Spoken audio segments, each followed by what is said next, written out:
Let me just practice once. Okay. So I'm going to go. Perfect. There.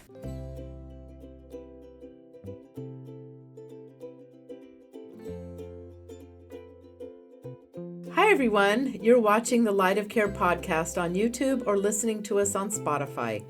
This podcast is about our company, FirstLight Home Care of San Francisco and the Peninsula. Our goal is to provide comfort, company, and respite care to elders in need. This podcast aims to educate seniors and their families about the resources and support available to help them live well and age with confidence. I'm your host, Lynn Carteris, and today I am thrilled and honored to be joined by Tami Anastasia. She's an Alzheimer's and dementia counselor, educator, consultant, and author of Essential Strategies for Dementia Caregiver, Learning to Pace Yourself. She's also written Dementia Caregiving and Personal History, How to Help Cope and Connect and Heal. Welcome to our show, Tami. I'm so excited to have you here. Well, thank you, Lynn, for having me. It's a pleasure to be here and an honor to be here as well. First question is, how'd you get into this? In 1991, I opened my practice. I have a master's in counseling psychology. Okay. And at that time, I was dealing with the psychological, emotional issues around exercise, and it was a wellness practice that I had started. And then an opportunity knocked on my door, and a colleague said, you know, Tami, I want to retire. I'm doing Alzheimer's dementia caregiver support groups with your skill set. Would you consider taking over my group? So 2012, she said, would you check out the support group? Went to the support group, and I'm like, oh my gosh, I'll definitely take it over. So that actually, I pivoted then, because in the support group, there was so many issues that we couldn't address because it's a support group. So my private practice allows now caregivers to come to me and talk more privately, more personally, more emotionally about the issues that come up for them. So do you, in these groups that you do, is it all family members, or do you actually help actual caregivers that do it as a business or a job? No, it's all family. Families. Okay, yep. All family caregivers. Got it. Mm-hmm.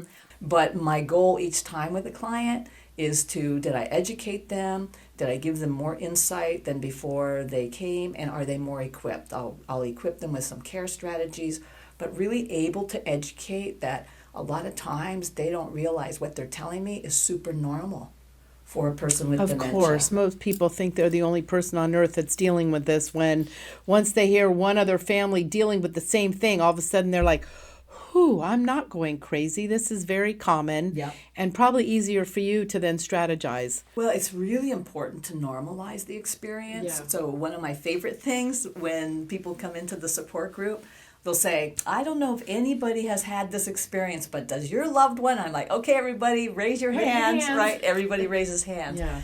But in my private practice, it really allows me to go for a deeper dive.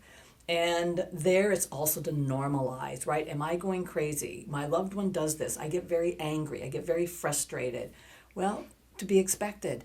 And there is no perfect roadmap. There is no perfect guidebook, right? And every single person is unique. I think that's probably the biggest thing that we see with our dementia clients and our caregivers is the change, and their families, of course, that goes without saying, of trying to not feel guilty, not be mad, but they need to go through those processes in order to get to the other side. Right. Yeah. Right. Is that what the PACE program is that you introduce into this first book? So the first book is How to Pace Yourself, because what happens is, if I don't know how to deal with the repetitive questions, it's all about conserving your energy.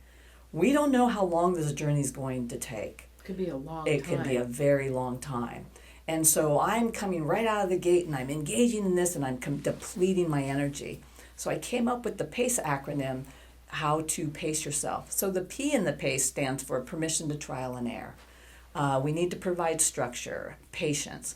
Then the A in the acronym stands for acknowledge their reality, because that's the hardest transition for caregivers to make. It's very difficult to let go of what was and embrace that my brilliant husband or wife, my successful attorney, husband, wife, father, parent, it's really hard to let go. Of course. Because the damage is in here. Right. but they look the same. So then the C in the PACE acronym stands for compassionate care. There's two parts to that. That's all we teach our caregivers is compassionate care. Yep. So compassionate care, how do we provide compassionate care for the person with dementia? And then how do we provide compassionate care for ourselves? And then the E in the PACE program is how to empower yourself. So empowerment is all about what I kind of said earlier, is preparing for the future, right? I have lists of questions to ask home care agencies, lists of questions to ask hospice. Also, it prepares you steps to take, when is the right time to move your loved one to memory care.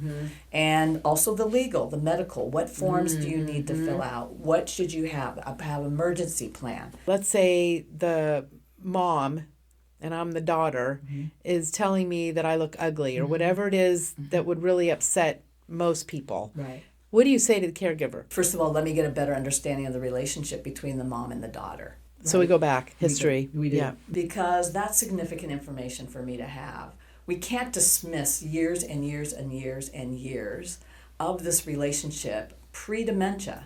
So that's going to shed some light on the history. Again, because I'm working one-on-one, it allows me to go for the deeper dive to get the information so I can personalize the strategies and the care so that it meets your specific needs, meets the relationship with your loved one. The reason I wrote the second book is that many times we dismiss dementia behavior, oh, that's just dementia. In my private practice, there's usually a personal history connected to the behavior. Oh, interesting. And that makes sense. Right? And if we can understand that personal connection, what a gift that I can give to the caregiver and what a gift I can give to the person living with dementia.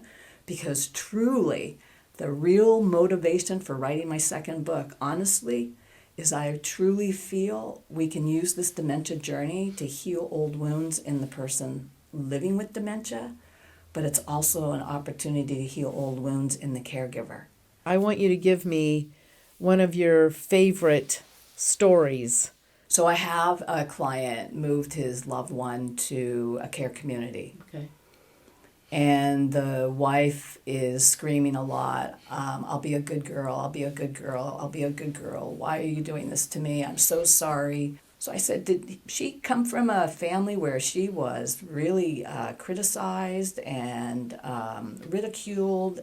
So long story short, alcoholic family, father would come home, and if he didn't like the way she dressed, if he didn't like the way she behaved, if she didn't like the way she looked, you're a bad girl. So when he goes to visit, and I worked with the care community, we praise her all the time.